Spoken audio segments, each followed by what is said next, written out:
Not live on YouTube, but live on recording onto YouTube for private viewing.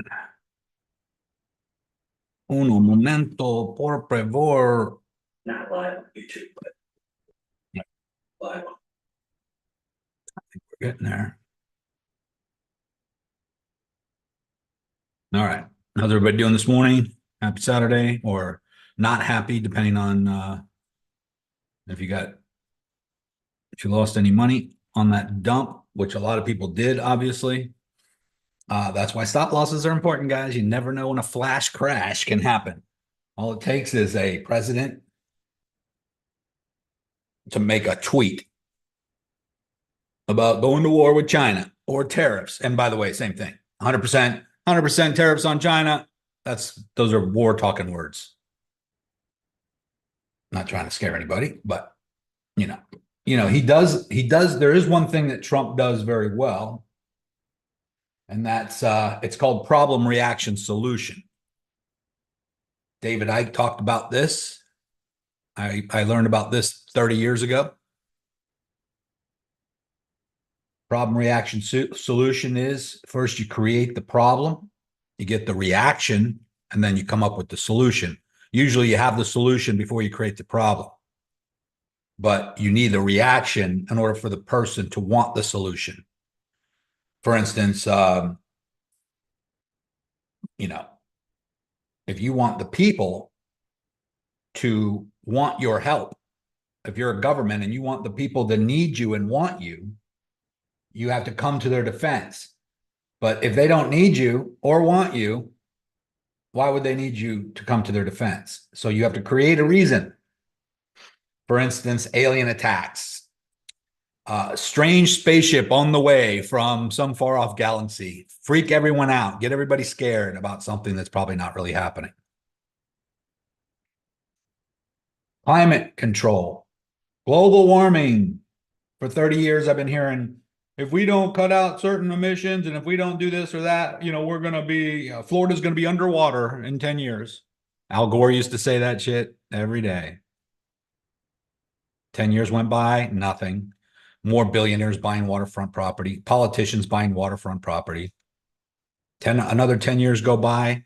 I go back to my childhood home in Terra Verde Island, Florida, and I walk out on the dock and I look back at the seawall, and the same water level stain has been there for 40, 50 years. Same exact spot. Tide does not go up any higher. It's all bullshit. I was just about to say the same. Go look at pictures from the 50s and 40s and 30s of the Liberty, of Statue of Liberty in New York, zoomed out. You can see the whole little section that it's on, the little island that it's on. You can see the water level back in the 30s, 40s, and 50s, and look at it today. It's all exactly the same. So anyway, with that being said, guys, a lot of these things that happen in the market are manipulation and intentional.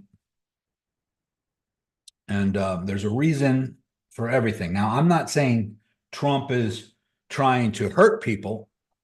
In fact, the greater good could come out of this. Maybe he's giving us an opportunity to buy at a lower price. Maybe he's going to come out and tell everybody in a tweet, okay, everybody, the stock prices are never going to get any lower. Buy, fill your bags. Of course, for a president to even be doing that, and for his sons to all be owners of exchanges, and his youngest son and his wife and everybody to have their own meme tokens, seems a little weird. Does he need that money? Does he need an extra 60 million, 50 million, 100 million? Probably not. But it is kind of interesting how some people made a lot of money on that short by shorting it with brand new accounts right before the dump and then immediately getting out. So in other words, they knew it was coming.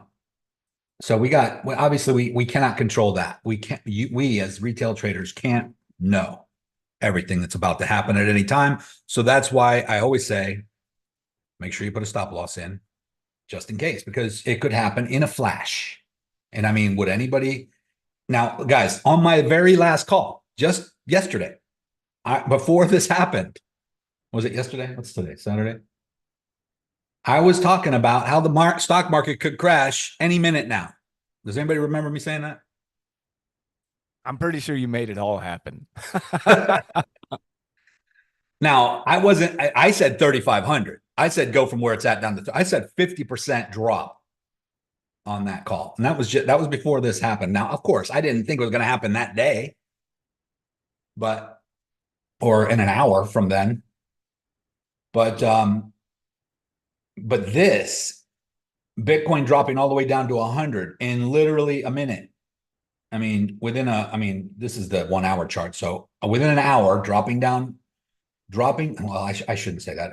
It was over 1, 2, 3, 4, 5. It was over a 5 hour period where we broke the 121 up here where we were sitting on that call, and we were coming into this little wedge here. And I was telling you we were going to break to the upside or break to the downside. And someone says, "Where's the next support?" It's at 117, and the one after that would be the 112, right down here. The 112, which is the major previous support resistance level. So I did expect that if we broke here that we would fall to these levels, but I certainly didn't think this wick would come all the way down to 101,500. That was 101,268 to be exact on Bitcoin futures chart. That was crazy. That is let's just look. But it is obvious that can happen, so just be aware. I mean, we've said it can happen for years now, but when it does happen, it's still shocking. 15%, 15.5% drop in a matter of hours.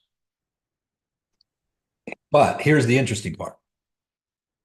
Now we pulled back up very quickly. Somebody texted me. I was getting my battery changed in my car, and somebody texted me and said, "Holy shit, what the hell's going on?" And I didn't even know what they were talking about because they weren't clear. It was Chad, actually. Holy shit. All he said was, "Holy shit.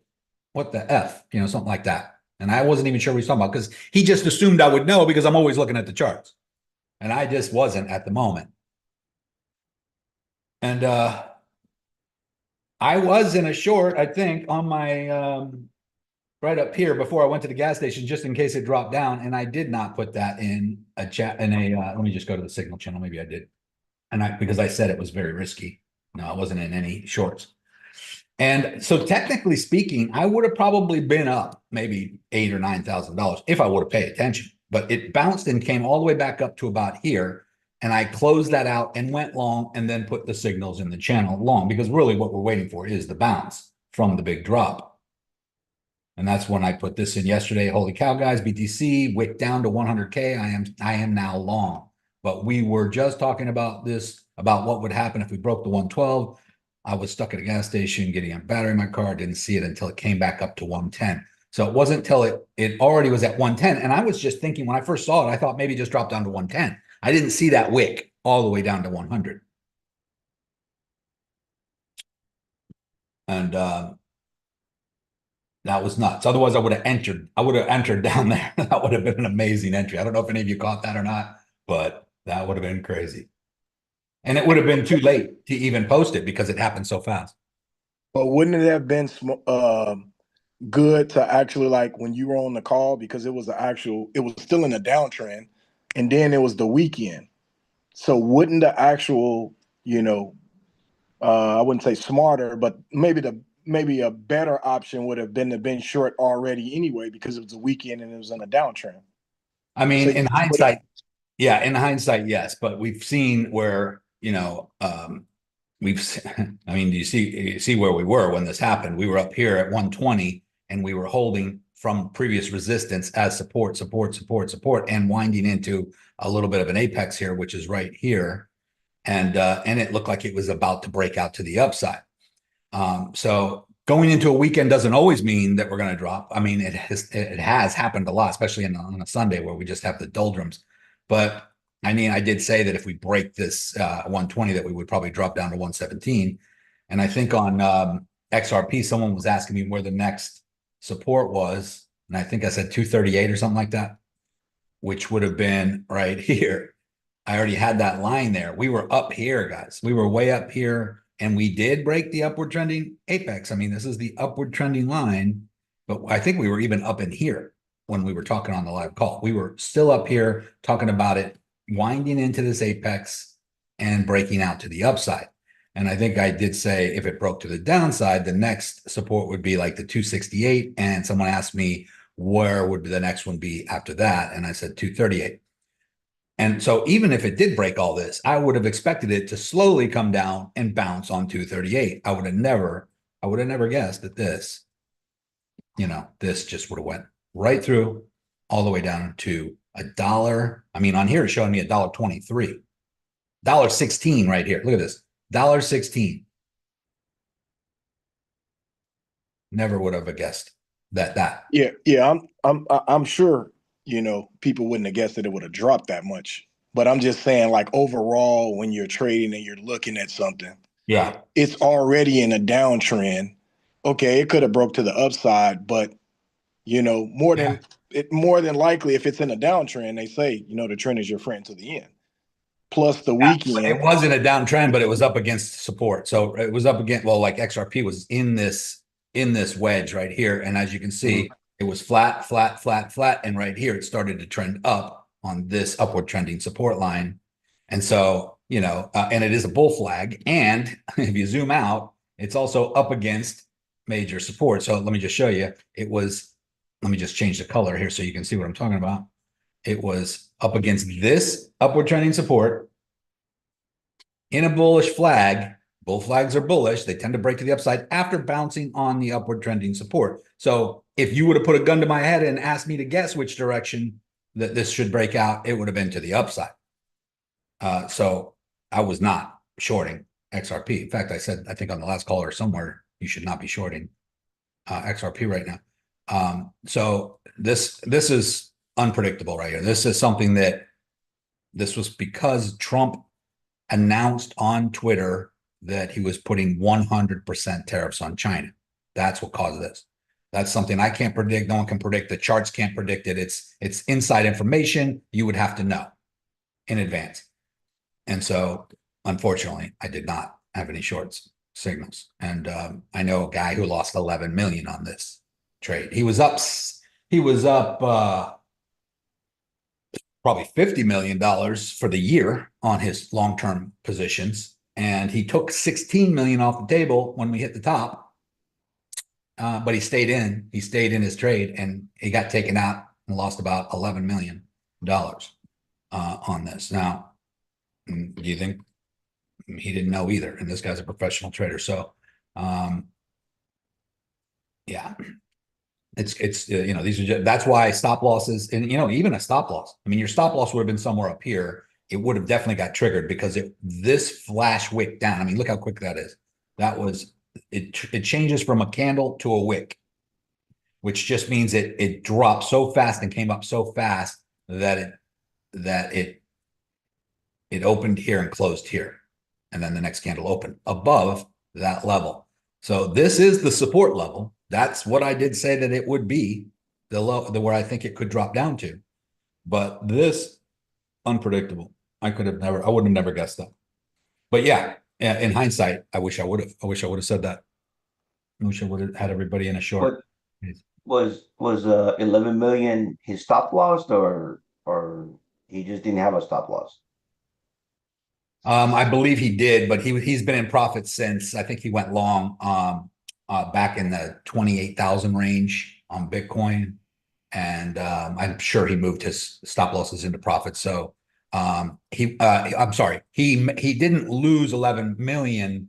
He still made a lot of profit. It was a stop loss, but he lost 11 million in unrealized gains, which, in other words, if he would have closed the trade out up here instead of holding it during this, he would have made 11 million more.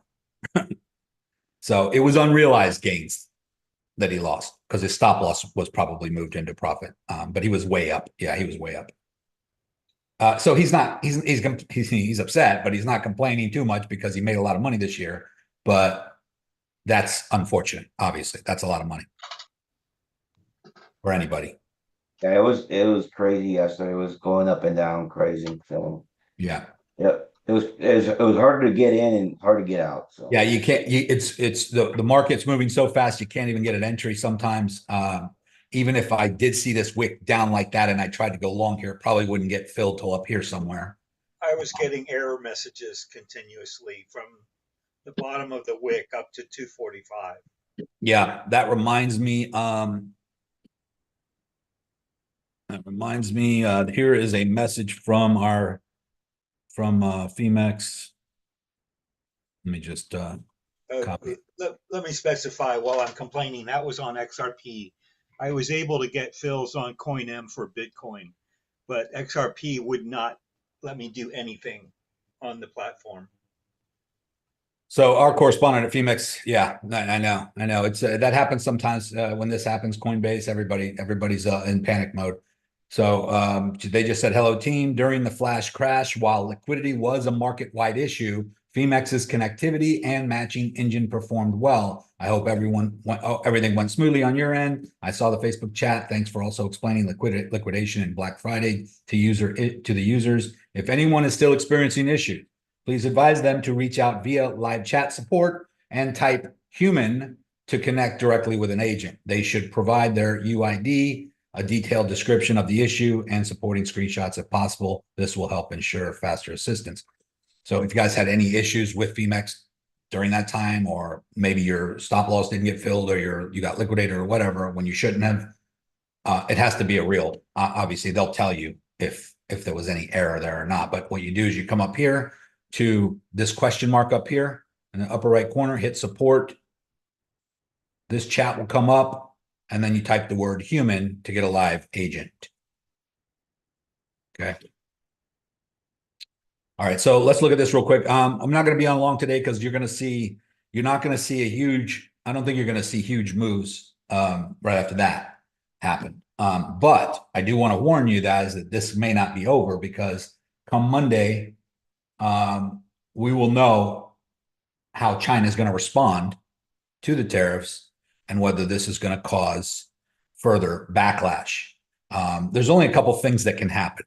China falls back in line, understands that they need the U.S. and they need to stop messing around. And apparently China did something. China did something that caused Trump to say that. So if not, then guys, I mean, it could be war. It could be worse. It could escalate to a worse situation, obviously. But I don't think that Trump wants that, and I don't think China wants that. And I do believe that Trump and the president of China are kind of pals, and I think that they will work something out.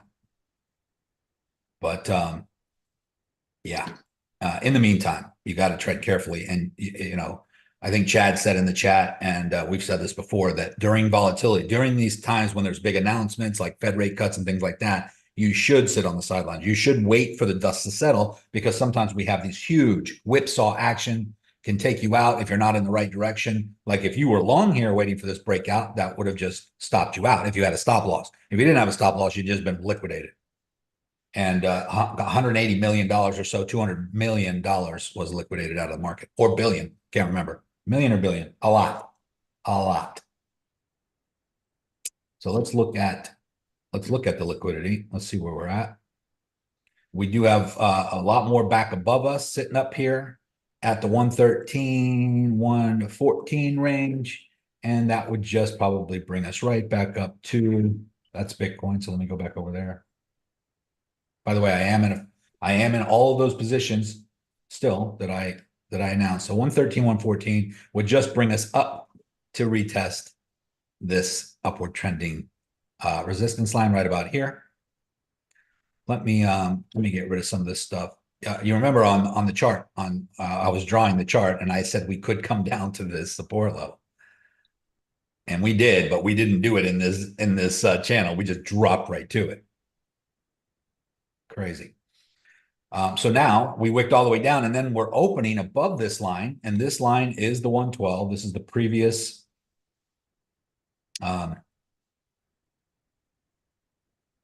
high right here, the previous resistance. Boom, boom, support, resistance, support, resistance, support.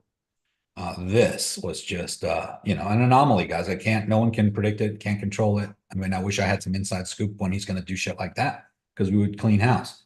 But this happened a few years back. I don't know if you guys remember. I'm sure Bill does, and some of the other members in here, when Elon Musk was talking about Dogecoin, and Elon Musk was getting ready to go on Saturday Night Live and all that stuff. Some of you might remember that.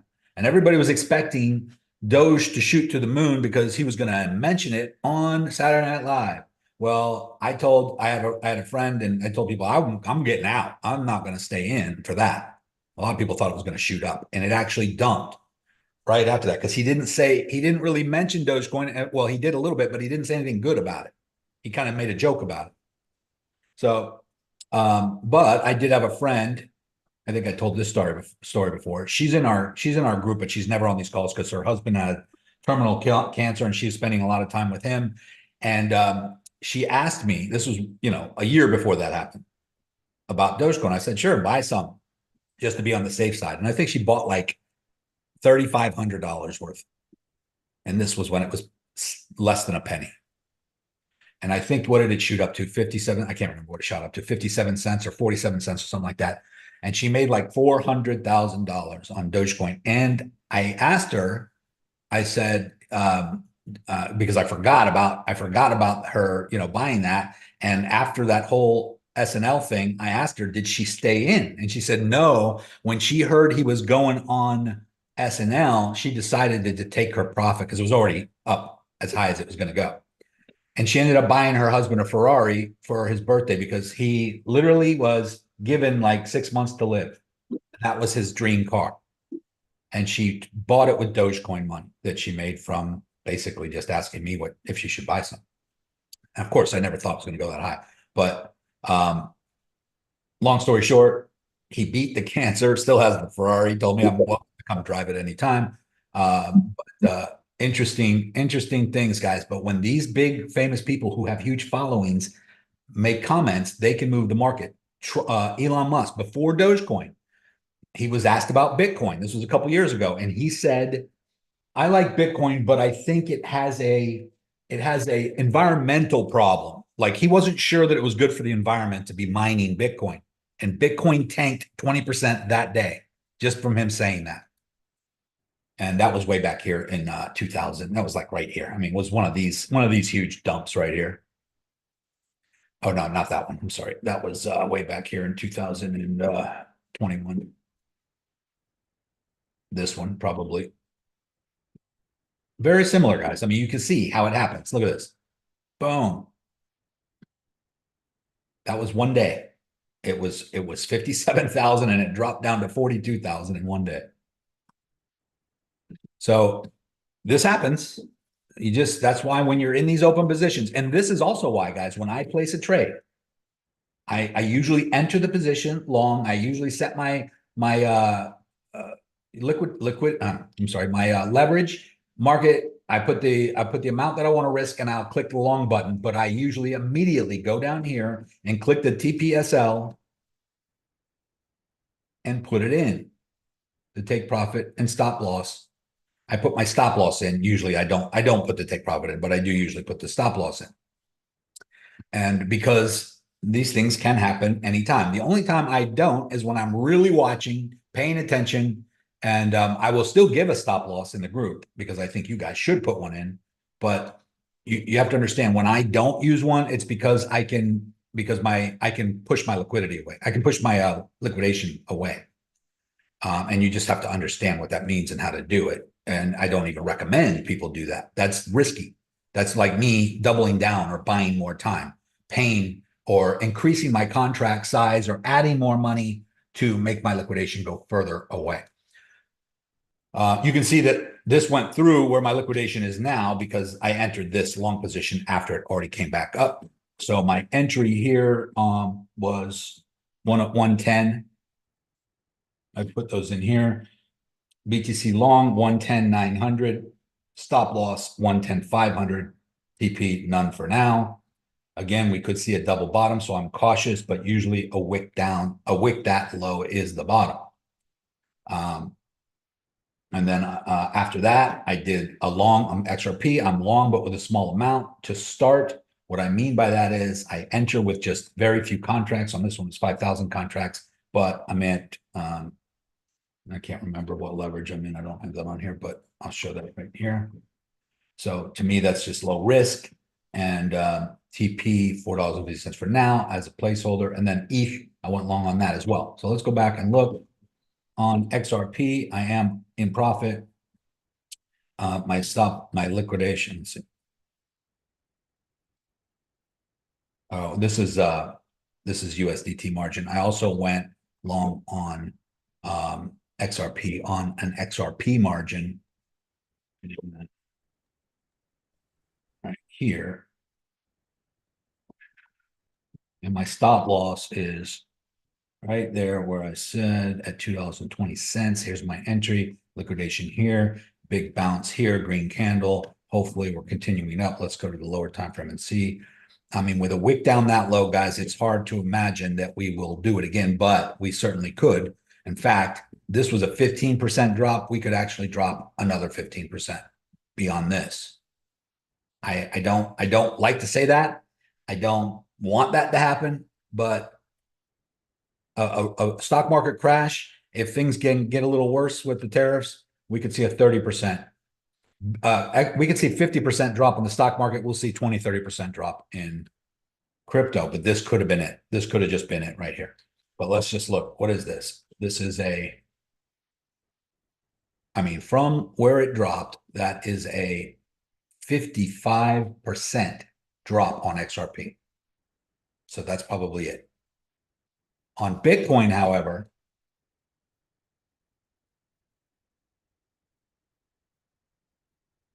it was a 15 points. It was a 16% drop.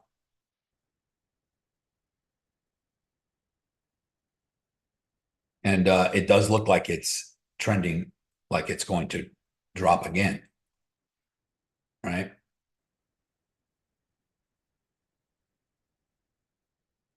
Hopefully not. Hopefully we do have some lower highs happening here and some lower lows, but hopefully that comes to an end and we have something like this where we get back above this level and we have a turnaround here. Is that in the cards? Let me look and see.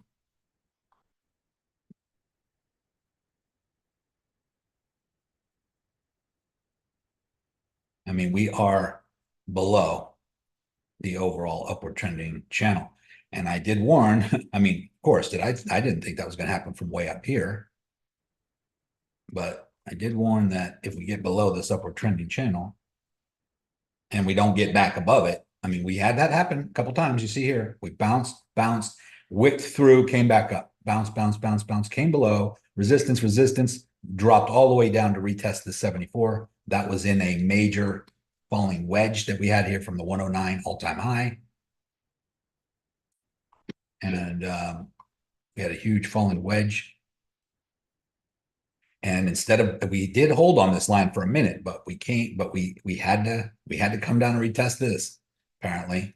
And so we're in a similar situation here where we were in this falling wedge, very bullish falling wedge. And we have to come down and test this.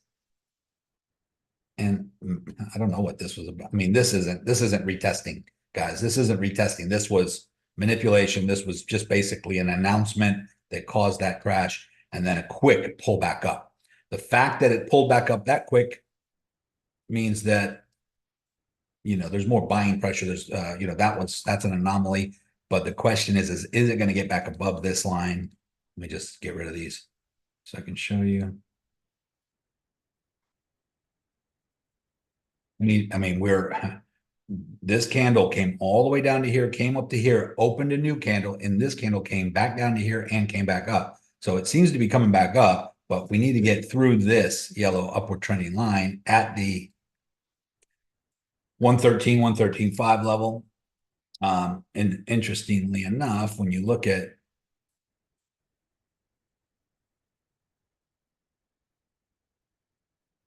some of these previous drops, yeah, this one's hard. This one's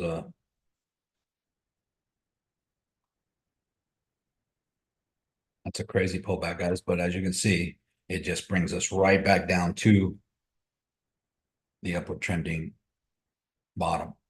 We had a couple drop. We had one over here like this where it just dropped all the way down to that and bounced and climbed back up. Here we had one Huge drop here. By the way, when I look at these guys, they look small in comparison, but they're not. That right there was a 18% drop that day from here to here. 18%. That's less than this one.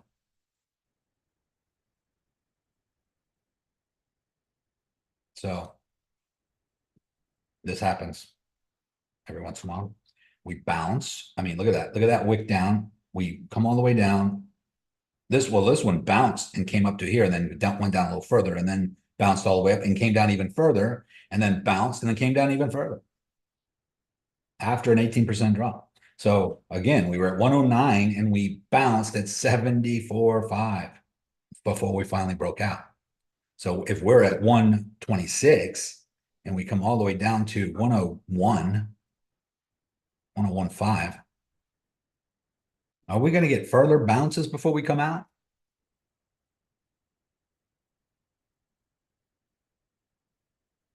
And if I take a trend line and I put it from here, and instead of putting it where I have it, I put it to the edge of that furthest wick.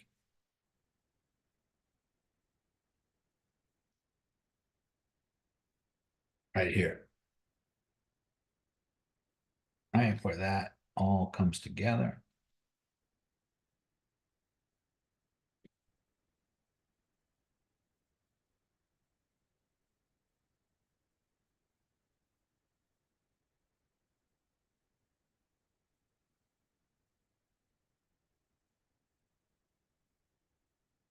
Possible, yes, of course, everything is, but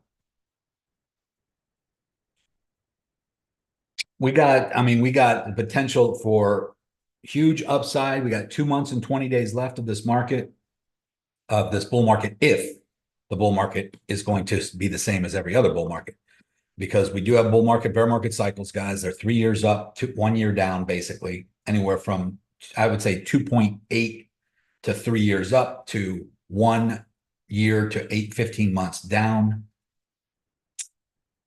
And everybody says, oh, this time is different. But so far it has not proven to be. If we were at 150,000 for Bitcoin by December, and instead of going down, it shoots up to 180, 190 in January, then I will say this time is different. But at the end of December, if we're already down from the all-time high or whatever the high was by then I will say that the bull market is probably over. Also depends on what's going on in the rest of the world. If we go into any kind of, I hate to use the word world war because it's not, when people hear that, they think nuclear bombs. It's not going to be that. This is an economic war. This is recession, depression kind of stuff.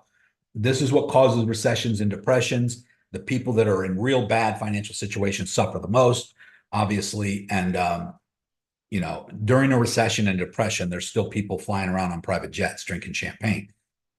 Those people are not affected. So obviously that's why we want you to get as rich as possible and want to teach you how to, but not everybody's there yet, obviously. So you got to be careful.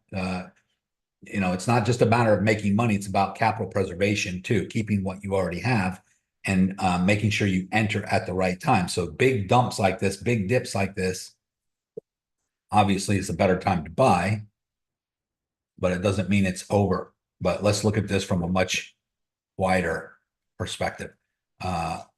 So on this, I'm on the, let me go to the daily here. What I was showing you a minute ago, the line that we broke through was here. It was this one.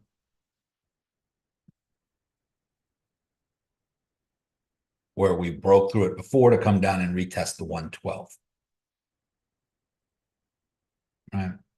And we hit it right here again, and then wicked all the way down to 101. This is not showing it as clearly. Right there, we wicked. But really, if we take that line all the way back, going the real big line, going all the way back to 49K back here. And there's another line, this blue one. Let me just show you what that line is. Doesn't look like I have it lined up exactly where it needs to be.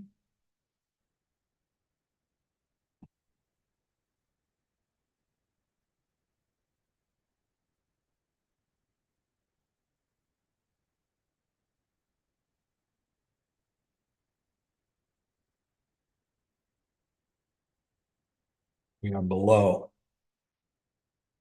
We're below both of those. We're below the local one from the 98K. We're below that one, and we're below the blue one, and we're not below this one. This one is just going back to 49K. So it's kind of like a layer of support lines coming up from a long time ago.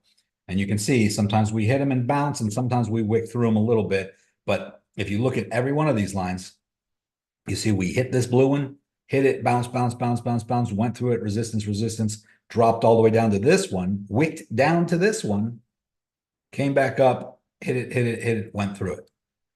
Wick down to it here, wick down to it here, hit it here, went through it, resistance, went through it, went through it.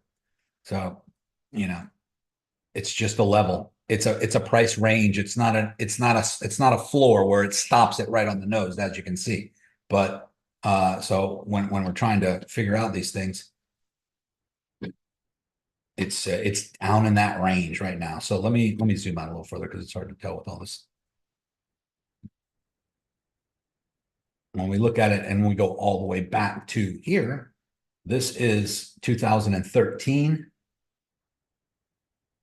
We hit the bottom, we come up in the next bull market, we break through that blue line here in 2017. But as you can see, we went above, and we held as support. 1, 2, 3, we break back below and hold as resistance.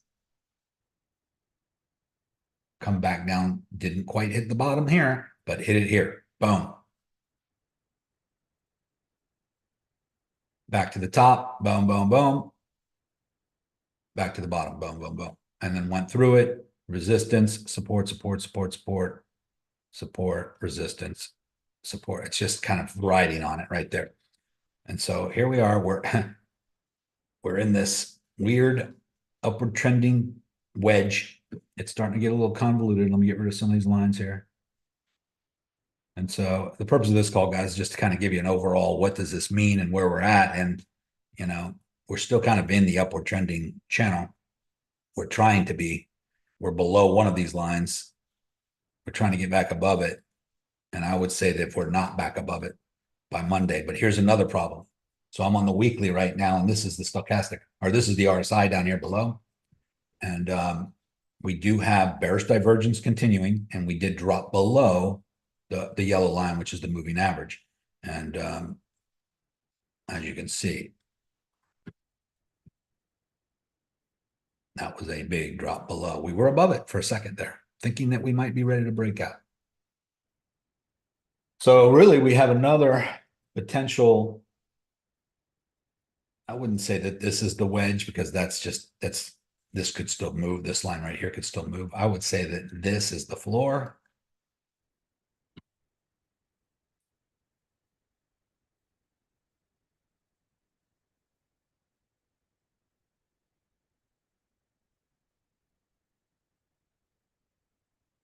Here.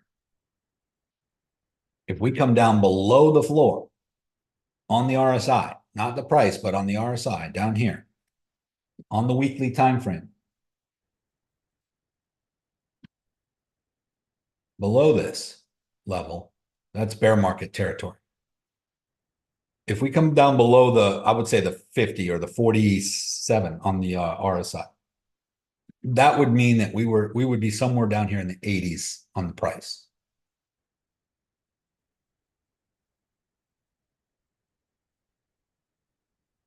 And I think I've said it over the last 2 months that we would need to get below 70K for me to think that this bull market is over. As long as we stay above 70K on the weekly or the monthly time frame, we still have a chance for another big shoot up to the upside. And I know that seems far away, guys, but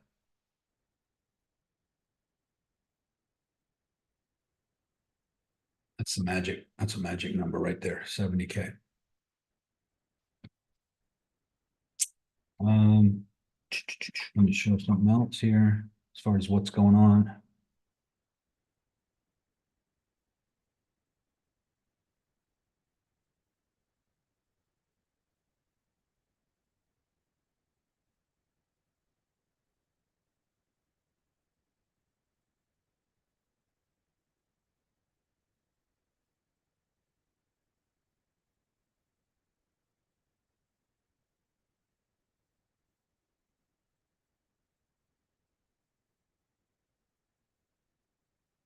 Let me just do this all over here.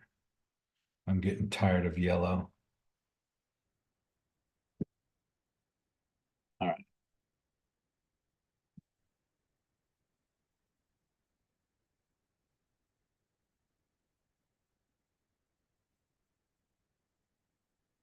This is 2021 bull market. This is the bear market bottom from 2023, 2022, right here.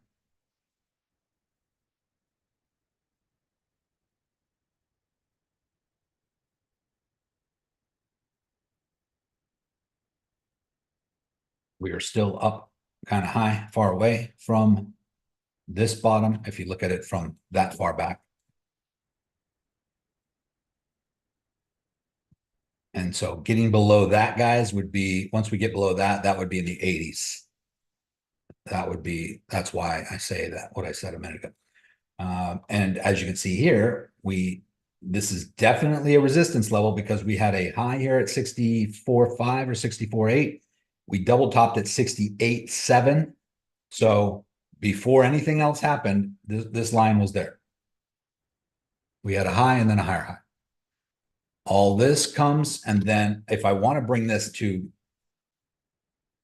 over, if I keep it touching both of those tops and just perfectly bring it over, we hit it here at 108 and then 109. And then we come down to the bottom of this upward trend line and we come up to 112 and we hit it at 112. Pull back, we break through. So I'm going to just bring this straight over, and here's what happened. We break through and we hold as support above it. We go to 123. We bounce on the 112. Come back up to 124. Bounce on 112. Break through 112. Retest it as resistance. Come all the way down to 106, 107. Come back up. Retest it as resistance. You can see the red wick right there. Right here. Boom. We hit it again. Breakthrough. Hold it as support again. Breakthrough. Hit it as resistance. Hit it as resistance. Breakthrough. We get all the way up to 126. And then this was the big drop-a-roo right back through, back into this channel. We were above it. We were above it, but we're back down into this upward trending rising wedge now.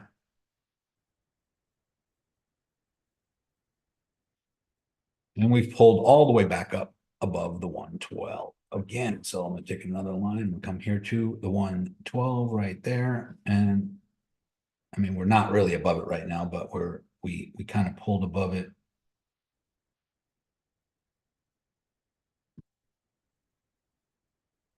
We're 111.5 right now. It's a little concerning. We do need to be above that.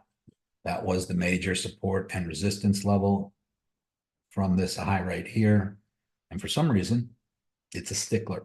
We went below it a couple times and we went back above it. We got a giant W here, but we did already break. We already did break above it.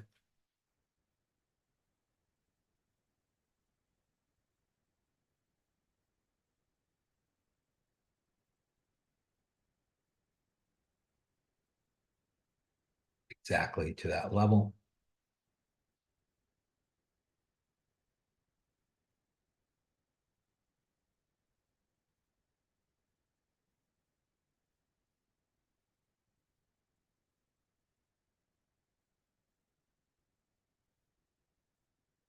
And if I take a line and draw it from this top to this top to this top, again, we're lining up.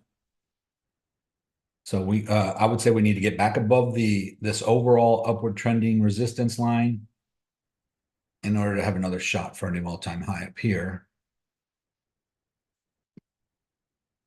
Just bring that over, bring all of this over, because otherwise these lines will not match up. And here we are, hovering right under the 112 again.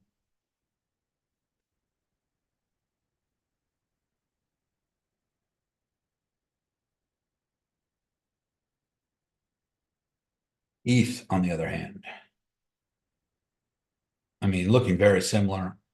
All these charts are still correlating, but Ethereum did get below this whole zone that I had. Resistance, resistance, support, support at the top, support, break down to the bottom of support, resistance, support, support. It went right through it and came back up, and now it's bouncing on that again. Trying to get back above, but this overall upward trending, just put this in the right spot here.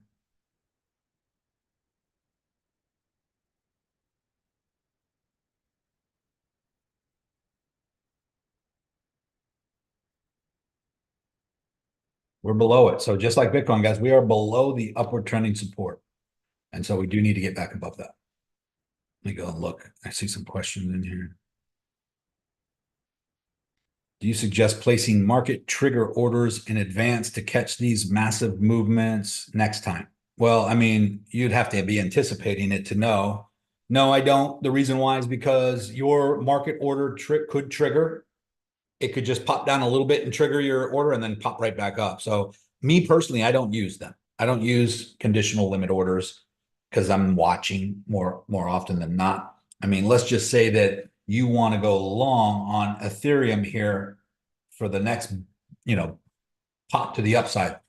You're going to wait till it comes up to here and bounce on this. And then you want to trigger along right here so that you can catch this move. So you put a limit conditional order right here, right? And you're sitting there, you're minding your own business, you're not paying attention, and it hits it, triggers it, and then drops back down. And then, now you're in a short, now you're in a long, but negative.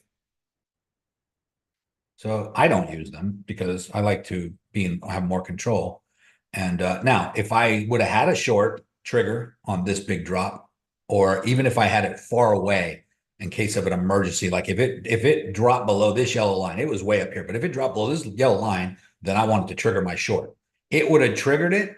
I would have been in profit all the way to here, and I would have been back to negative up here if I wasn't watching. Because where would I have put my take profit target? If it drops below this, I think we're going in the bear market, right? So I wouldn't have put certainly wouldn't have put one that far away. Because why would I think that it's going to do that? It's not until after it does something like this that you then see and then come up with those ideas to do that. But hindsight is always genius, as they say.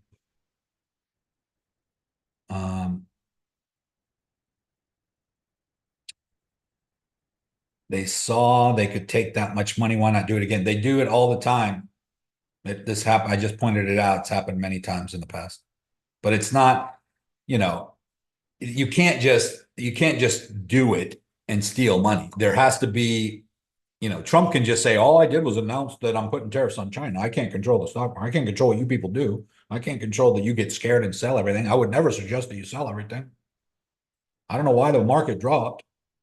He can just play dumb. But human nature is.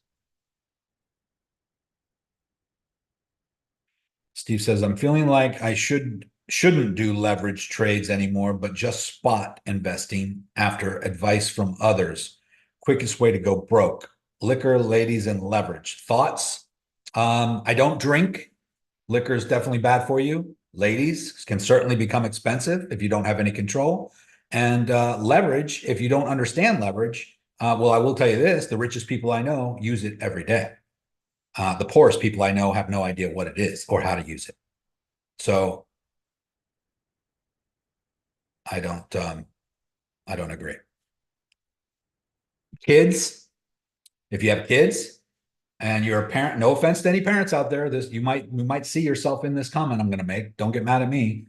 But if your kid, if you take away your kid's iPhone, or you take away your kid's PlayStation or Xbox, and they're going to threaten you and beat you up, then you have no control over your children. If they scream and cry and you give them back their Xbox or their cell phone, then you are not the one in control. And that is a parenting issue, not a child issue. No offense again to anybody, because I can see how easy it is to give some screen to some screaming kid to shut them up. I see parents doing it, and sometimes I'm glad they did it because I was trying to have a peaceful dinner. I'm glad they did it. But if it was my kid, they would know better than to scream and cry in a public restaurant because I took their phone away. They would know that that will not work out in their best interest. So, but that's besides the point. I guess the point that I was trying to make is that I can get off on all kinds of tangents here. Is that leverage, when you say just spot investing after advice from others, I don't know who the others are. And do they make a lot of money trading on spot to give you that advice? Because my mother, who is 84 years old and basically sits in her little house and goes out and feeds the hummingbirds every day and watches Fox News and reads spiritual books, she gets very nervous when I buy an apartment building. Oh my God, that's so expensive. Oh my God. I hope you don't lose money. I don't know. The market is. Am I going to take advice from someone who doesn't do what I'm doing and doesn't understand what I'm doing and gets scared every time I say something? My brother, 5 years older than me, was a millionaire at one point in his life. He was a business person, but he's not motivated to be a business person anymore. He's retired now, and he just likes to piddle in his garage and mess with his car and his garden and his yard. He's totally content doing that. Same thing. I invest in real estate. I don't know, man. I think we're going to get another real estate crash. I would wait for the market to crash. And I'm not going to take advice for him because he only owns one property, which is his house that he lives in. So I tend to take advice from people who have, when it comes to real estate, hundreds of units or thousands of units, who live a totally different lifestyle than the average person. And they use debt or leverage to their advantage. Guys, if I buy a 50-unit apartment building for $2 million, let's just say, for the sake of this example, and I put $100,000 down on it because I worked a deal out with the seller to take over their debt. The seller was in a desperate situation. It's called distressed seller, distressed property, distressed seller. The property is half vacant. The tenants that are there are paying low rent because the seller didn't know how to manage it. The owner didn't know how to manage it. And the place is a little bit of a mess. It needs a lot of work. The units need to be rehabbed. So I'm buying this $2 million property and I'm working a deal out to put $100,000 down. But I also know I'm going to have to put another $300,000 into it over the coming year in order to get these units turned and get the rents raised and then get it reappraised. And once I do all that, I know I can reappraise this place for 3.5 million, maybe 3.8. Okay. But I will put a total of 400,000 into it over the course of the next year. Now, that's money going out, money going out, money going out. Everybody I know personally who doesn't do this and doesn't understand it says, oh my God, that's so risky. That's so scary. But what I did is I bought almost $4 million worth of real estate for 100,000 down. That's the way I look at it. And all the money I put into it, I write off as depreciation on my current income taxes. And then I do a cost segregation on the property based on the purchase price and the amount that I've invested, including all the repairs. And I get all of that deducted from my personal income. So I saved $400,000 in taxes by buying it. So if you don't understand all that, then you're not going to do it. You're going to just be scared. You're going to be in fear of doing these kinds of transactions. But I buy real estate not only for the appreciation over time and the cash flow that it eventually will produce, but also the tax deduction, the tax savings. I could make $1 million a year in some other business and I will not pay any taxes because of my real estate investing in my other business. So there's several ways to make money. Appreciation of the property going up in value over time, equity buildup, the debt getting paid off over time from the tenants paying rent, and depreciating it on your tax returns, tax savings. And so if you don't understand all that, then you're just going to think it's risky and I'm stupid for doing it. So I don't listen to those people because they don't understand. And when I even when I explain what I just said, it goes right over their head. Oh, that sounds crazy. That sounds risky. Yeah, I just want to pay cash for things because I don't want to owe anything. Okay, you want to pay cash for things? How long is it going to take you to save up to pay cash for your house and your car so it's owned free and clear? And then what have you accomplished? You got all that money tied up into depreciating assets. But my house is not a depreciating asset. Yes, it is.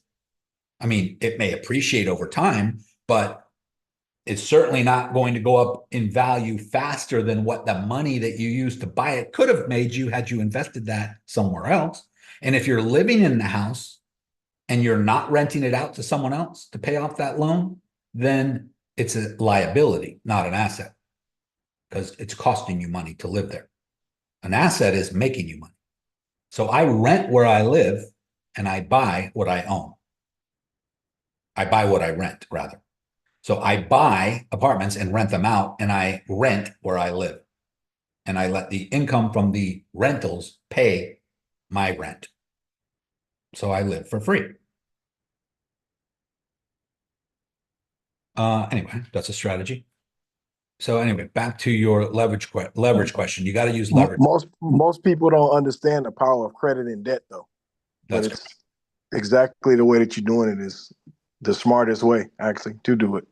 Yeah, most people don't. And there's nothing wrong with not understanding. You have to learn. But if you're not willing to learn and you just want to give me your advice or your opinion based on no factual information, or maybe you watched an episode or two of what's his name?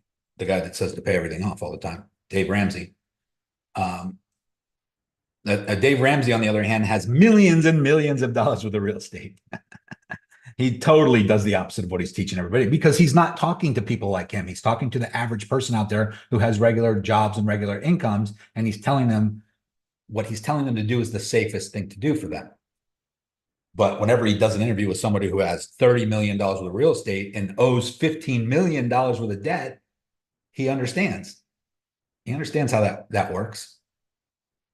Like when I tell my mother I got $15 million worth of debt, she gets very scared and nervous for me.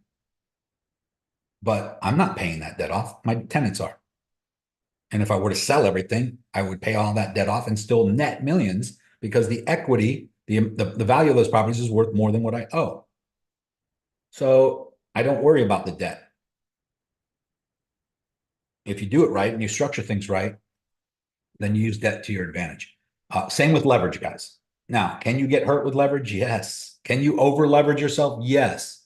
By the way, guys, Phemex lends. You can borrow against your crypto on Phemex. I'm not sure if you guys know that or not, but they don't do it in excessive amounts. They're not going to loan you 80%. It might be 20, 30% against your holdings, because that's safe for you and safe for them. You don't want to be over leveraged. You don't want to borrow. Like if your house is worth $500,000, you don't want to, and you own it free and clear, you don't want to refinance it and pull out $500,000 in cash. Because if the market goes down a little bit, you're now upside down. And the banks won't even do that. They will give you 70% against the value of your house. They'll give you 60, 70% easy, because they want to give a cushion in case the market goes down in value. They don't want you to be upside down, because you will walk on that debt, and they don't want your house. They don't want to repossess or take it back, because then they have to sell it at a loss. So just understand, when you're using leverage, when I see some of you guys posting in the wins wall, your 100x and 200x leverage trades, I'm happy that you made money on those, but that's high risk.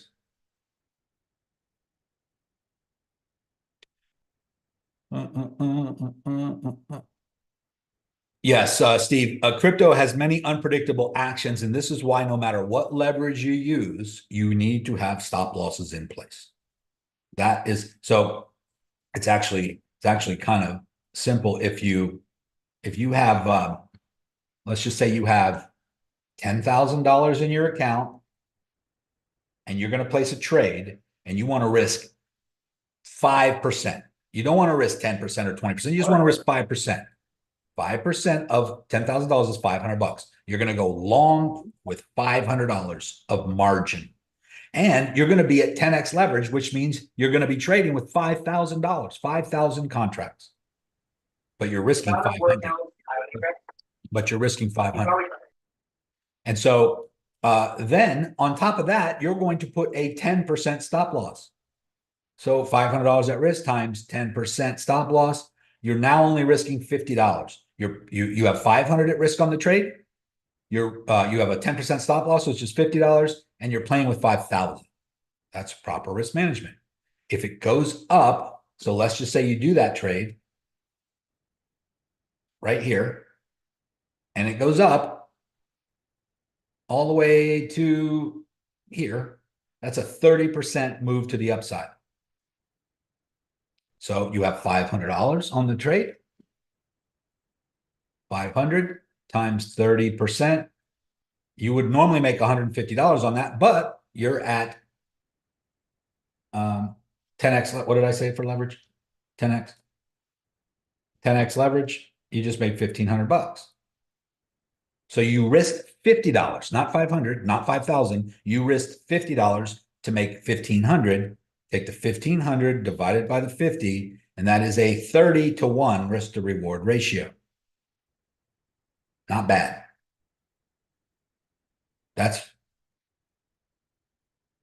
Now, let's say it went against you instead, and it hit your stop loss and took you out and you lost $50. Okay. How many times can that happen before you lose your $10,000 in your account?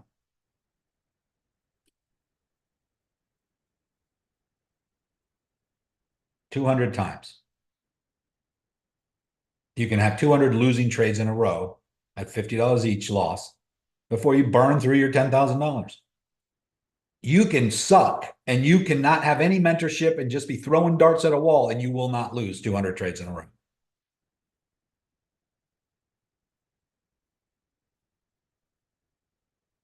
Let me go to the next. Donnie, do you see the current prices as a temporary dollar cost averaging file set? I would say absolutely. You should have bought, like if you're buying and holding, anytime there's a big dip like that, it's a good buying opportunity. It's also a good long opportunity, but you still got to remember that sometimes when we see these big drops like this, we do see another equal double bottom, or sometimes even a triple bottom before it finally turns, but not always. Sometimes it wicks down. Sometimes it wicks down, goes up for a little while, but it comes doubles bottoms sometimes. And then you start to get high, higher, low, higher, low, higher, low, higher, low, higher, low, higher, low, higher, low, before it finally breaks out.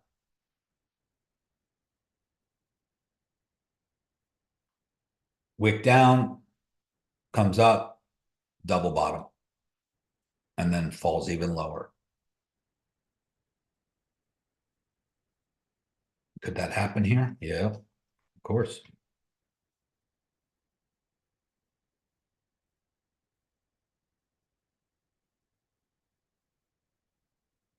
That's interesting.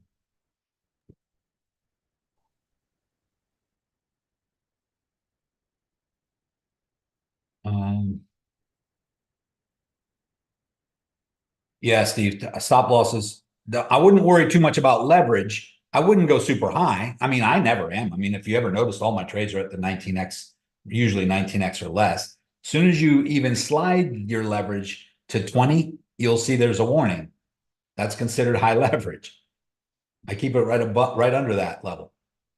And because I like my liquidation to be far enough away for it to give me time to adjust if I need to. But it may seem boring because if I make $1,000 on a trade, I could have made 5,000 if I was at 60x leverage instead of 20. That's what you think. You would make 3 times more money, but you're not, because if I would have raised my leverage to 60x, I would have been trading 3 times less margin. I would have to raise my margin in order to make 3 times more money. And this is where a lot of people get confused. And I think a lot of you, like, if you see, I give signals and then you don't hear from me for a day or two, and you think, oh, I wonder what's going on. If I didn't give another signal or tell you I'm out, I'm still in. And look, I'm up $183 on this one, 160 on this one, $2 on this one, $54 on this one, and I'm negative 295 on this one because I got in late. That's a long, Bitcoin long, Bitcoin short. I have a long and a short at the same time. So I am hedging there. And then I have two XRP longs.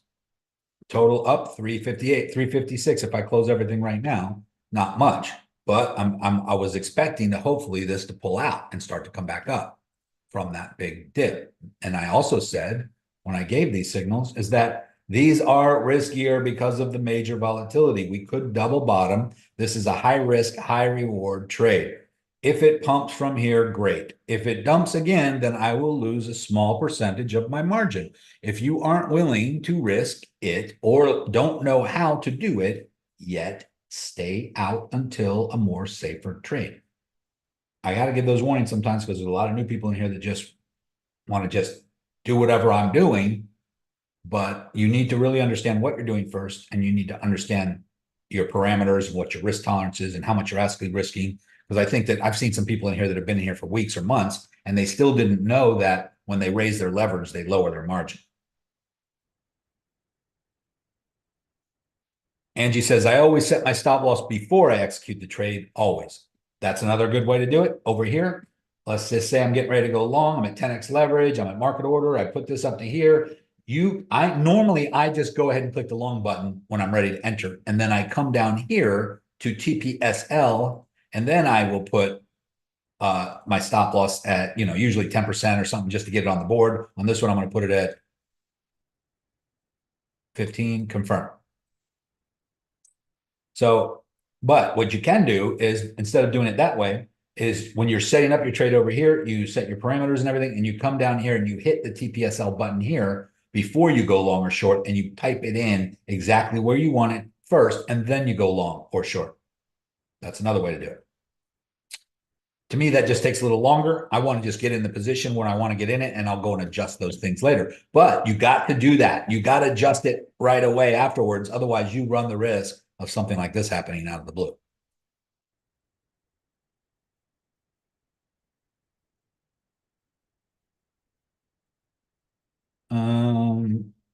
West Side, I believe half the CME gap from June was filled yesterday. Oh, that's possible. Let's go look.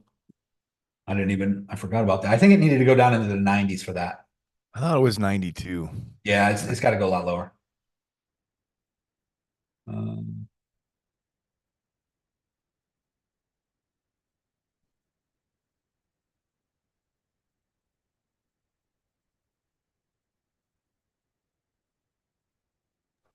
Futures, Bitcoin.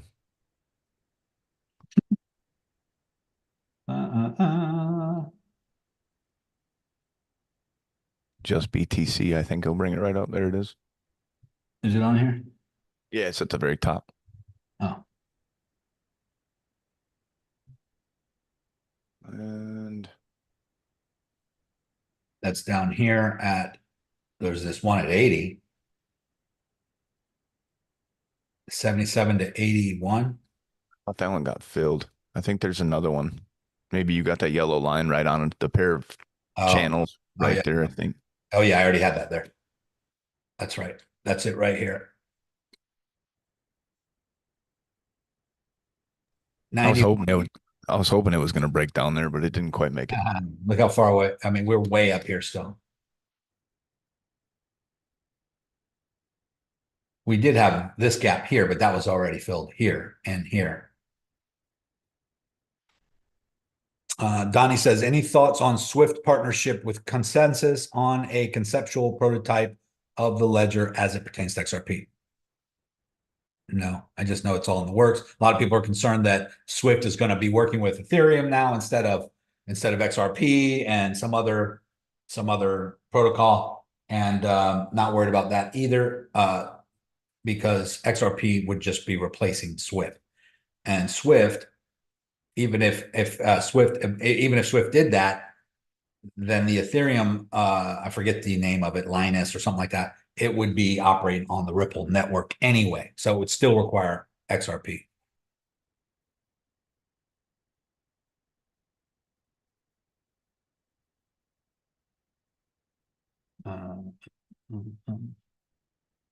Why don't you put your stop loss in when you enter the trade? Why do you wait and enter after you're in? I like to, if I see some movement or if I think a trade's about to execute or whatever, I like to just get in the position with my long or short, and I then go and set it right after. In case, especially if it's moving fast. I don't want to sit there and spend another 30 seconds or 40 seconds typing in and going back and forth looking for where I want my stop loss and my take profit target. To me, take profit target is not important at all. Your stop loss is important. You have plenty of time to go and put your take profit target in afterwards, and also not even have one in at all, because you can close that trade out in profit anytime you want. A TP to me is just kind of like a placeholder of where the next resistance or support is. And I'll put one in and I'll tell you guys where to put it in, but you'll notice on my signals, a lot of the times I just put TP 5,000 for the time being. TP $4.50 for now, placeholder. Because it's not set in stone. You can close the trade out anytime you want. If it gets to 380 and you want to close that trade in huge profit, go ahead and close it. Not only that, but if you entered at 230 and you have your stop loss at 220 and the price actually goes up to 350, 340, you will have already moved your stop loss way into profit. So that is protecting you there. And then as it continues to go up, you just move your stop loss up, up, up, up, up. And if it ever turns on you, it just takes you out in profit. So you don't really need a TP unless you want to get out of the trade, which you can do anytime without a TP getting hit. If you want to set it and forget it, then yeah, put your stop loss in, you take profit on it and go take a nap. That's fine.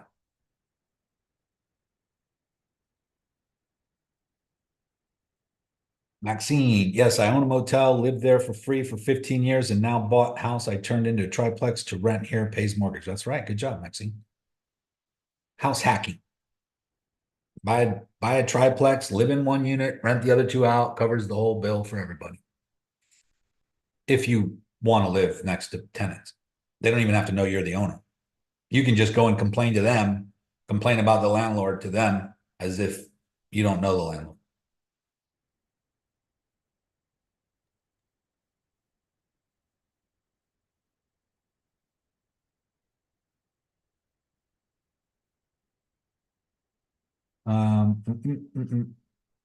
You were looking at the CME gap finder. That was Bitcoin. I was just showing you the CME on.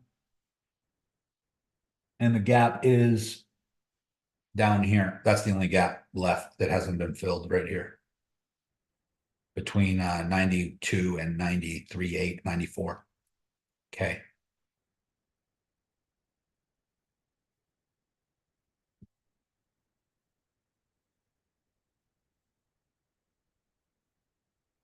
This one up here was filled. All right.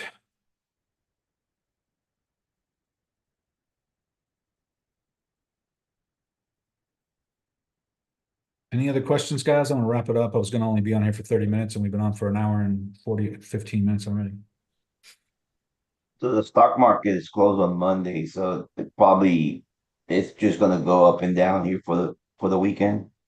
I'm not expecting much movement going into the weekend, the rest of the week. I mean, we could see some lulls. I mean, we do look like it's coming back down. I mean, this is the futures. Let me go back to Bitcoin crypto.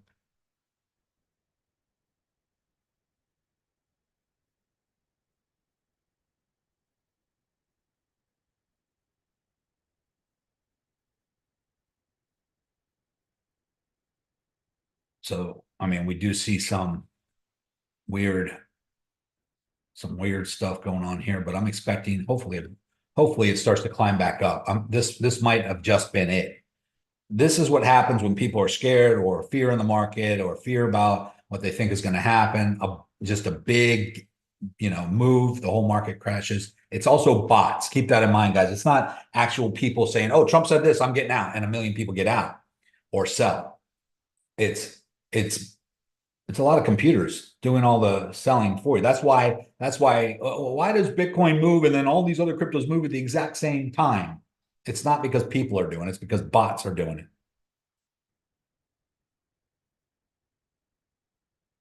it. Christian, never take advice from someone more effed up than you. Yeah, true.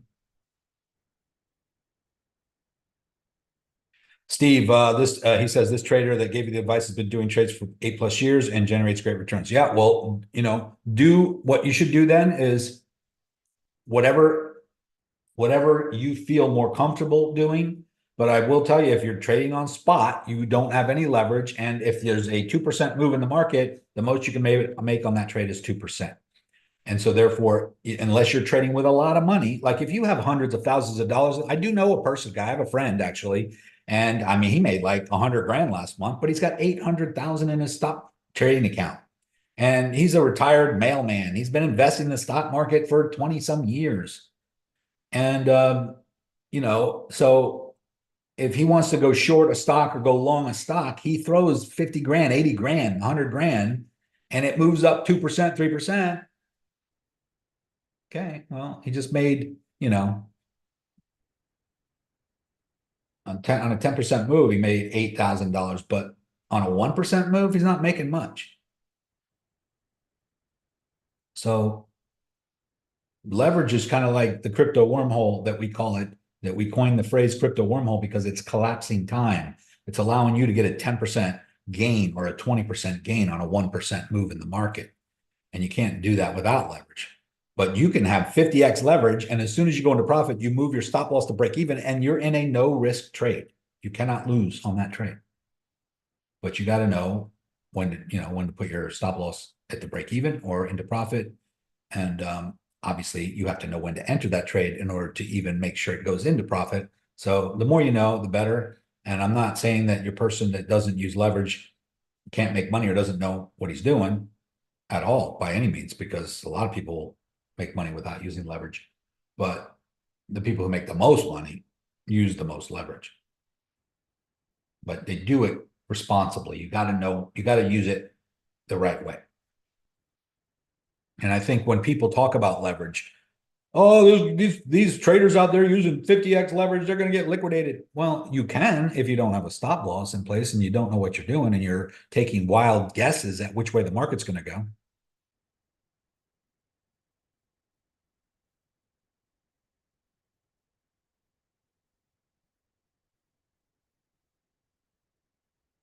That's just like a blanket statement saying, oh, yeah, going to the casino is dangerous. You should never do that. That is gambling.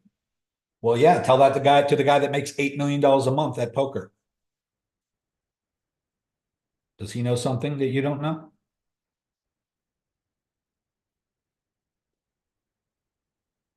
It's called skill.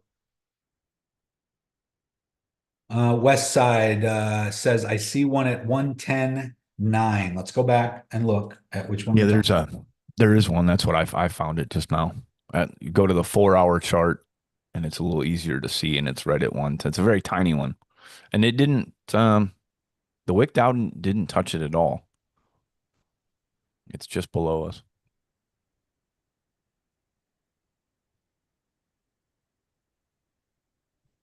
Go to the 4-hour.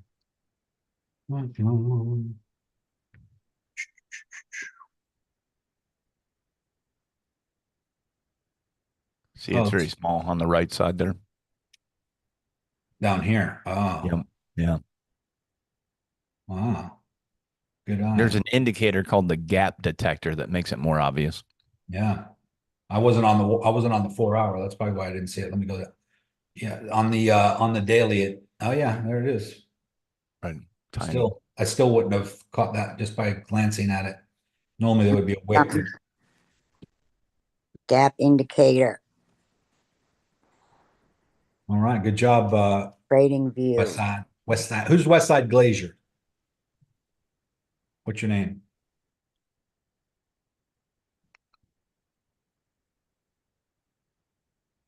The person asking about the CME guy. Kyle. Hey, Kyle. Thank you. I think Maxine was asking which indicator. It's called the gap detector by ASCH.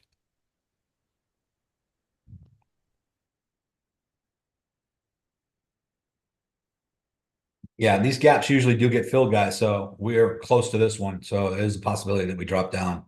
I'm not sure why that didn't. Man, we got to go down. I mean, didn't we wick down further than that?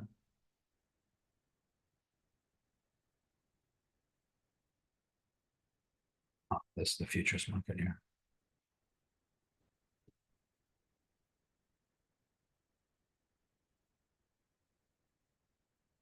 Keep an eye on that.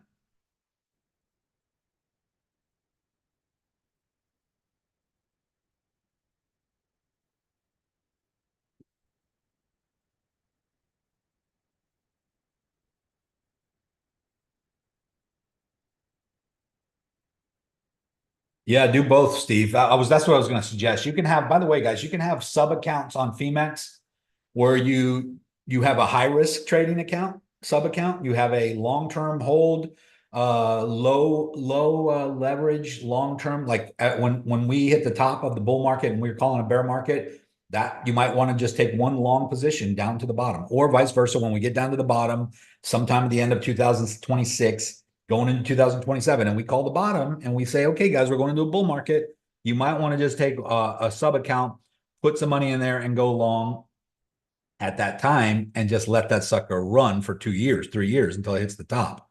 That's a long-term trade hold. Yes, you're going to be paying more in fees for those holding periods, but you should be way up. I mean, if you would have done that at 15K, let's just do the math. If you would have bought one Bitcoin at 15.5 and went long with 10x leverage, went long with one whole Bitcoin at 15.5, it went up to 126K. That is an 8x without any leverage. So if you were not using leverage, you still would have made 8x on your money. But let's just do the math. Let's just do the math real quick. 15,500 long times 8x, you would have made 124 grand. At 10x leverage, which is kind of low, you would have made 1.2 million. Big difference. 10 times more. With much less, with very little risk, because you were entering at the bottom of a bear market.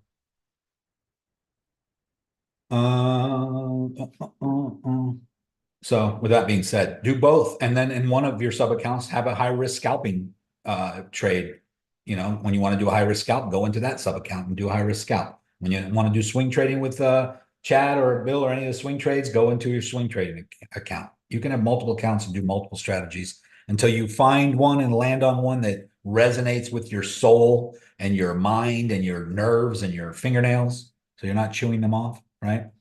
And when you get to that level, you'll be like me. That's why I only trade Bitcoin futures contracts, XRP, and ETH. I don't really care about all the millions of other cryptos out there. You can go and find them and trade them all you want. We have members in our group making a small fortune on some of these crazy cryptos, but I don't have the brain space or the desire to be stressed out all the time.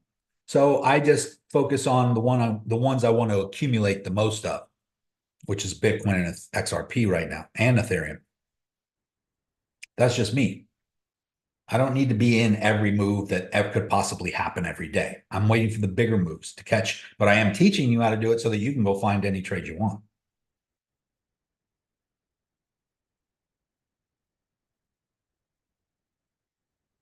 All right, guys. Well, I think that, look, we are consolidating right here, and this could just be a big bear flag. It is possible we could turn into a bearish flag right here and drop again for a double bottom. It's certainly possible, but it is also possible that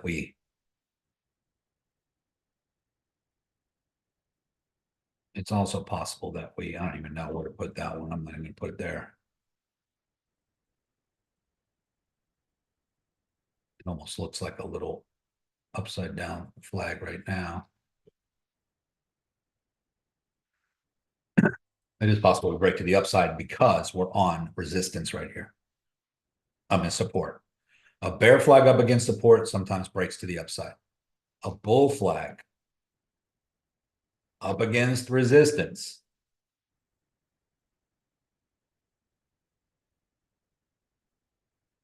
just for this example, I'm just going to pretend that's a bull flag.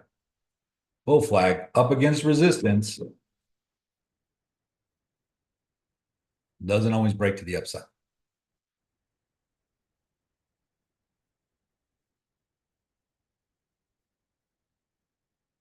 resistance, resistance, resistance. All right, guys. So I'm going to wrap it up. I think that overall, guys, we could have a further stock market crash. We could be dropping a lot more. And but the good thing is that crypto doesn't usually fall as much as the stock market. So if we have a 50% drop in the stock market, probably a 20% drop in the crypto market. XRP already dropped over 50% and bounced all the way back up to 240. And Bitcoin dropped 15, 16% and bounced all the way back up to 112, 113, which was still $10,000 lower than where it was. But we dropped $20,000 and bounced back up halfway. So from here, should we climb back up? I'm hoping that that's the case. If not, if I see a break out of this and a break back below the 110, then we're going to have some further dumping and I will get out of those trades that I'm in. Right now, I am holding. Let me just see what they look like. I'm still up about $365. I got 2 negative and 2 positive, and I'm just waiting right now. It looks like, oh, I'm sorry. I got 1, 2, 3, 4, 5 trades, and I'm in 3 positive and 2 negative. But they're multiple. They're trades on the same pair. So I got Bitcoin margin, Bitcoin USDT margin. Ethereum, XRP margin, and USDT margin. One long, one short. I am hedging also. Don't recommend that unless you know what you're doing. That's basically going long and short on the exact same pair and then waiting to see which one is going to be the survivor. Got to know when to get out of the loser position though.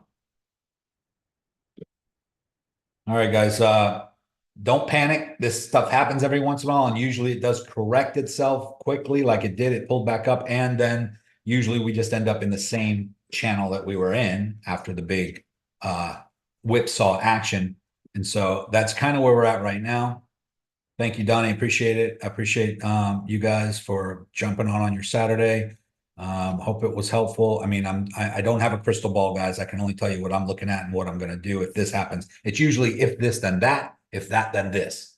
If this happens and we can't get back above this line and we come back down lower, then I'm going to get out of my positions. I'm going to let you know. If we get back above this, I'm staying in these long positions. I will close my shorts and hopefully we'll ride this back up to a new all-time high. We got 2.5 months left of what I consider the bull market. And these are just, the times that we're in, volatile times, lots of shakeouts. The powers that be are trying to shake out the weak hands. Are you going to be a weak hand? Are you going to stay in? First of all, I don't recommend you selling any crypto or just buy more on these dips. If you're just a hodler and you have crypto sitting in Coinbase or wherever, and you just want to hold it for that big, hopefully 1,000x gain on XRP or Litecoin. Litecoin could go up to $1,000 too, guys. It's less than $100 right now. We don't ever talk about Litecoin. But Litecoin could be a useful. Litecoin actually is a very fast processing blockchain as well. So there's a lot of things that can go up. A tremendous amount from where they're at right now, including Bitcoin. But there's some things that you can buy more of than you could Bitcoin right now. Bitcoin at $100,000, it's hard for you to buy 10 of them. It's $1 million, but Bitcoin can still 100x from where it's at. So any amount that you have would go up. But I would buy XRP, and I think that's the more important one at the moment that I think that might have the biggest changes in the shortest period of time. But no reason to sell any of them. Whenever we see big dips like this, you just buy more at a lower price, dollar cost average.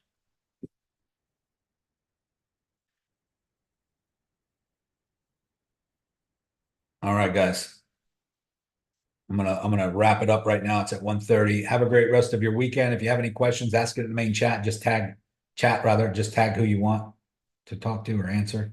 And hope you guys have a great rest of your afternoon. And just keep an eye on the charts. If you're in any long positions or short positions, make sure you have a stop loss. Not too far away. Especially if you're long, because we could see another drop down. But if not, we will slowly start to climb up. I know that may sound obvious, but it's either going to climb up or drop, right? But you'll know if we start to drop. We get below 110, then I would be concerned again. All right, guys. Talk to you later.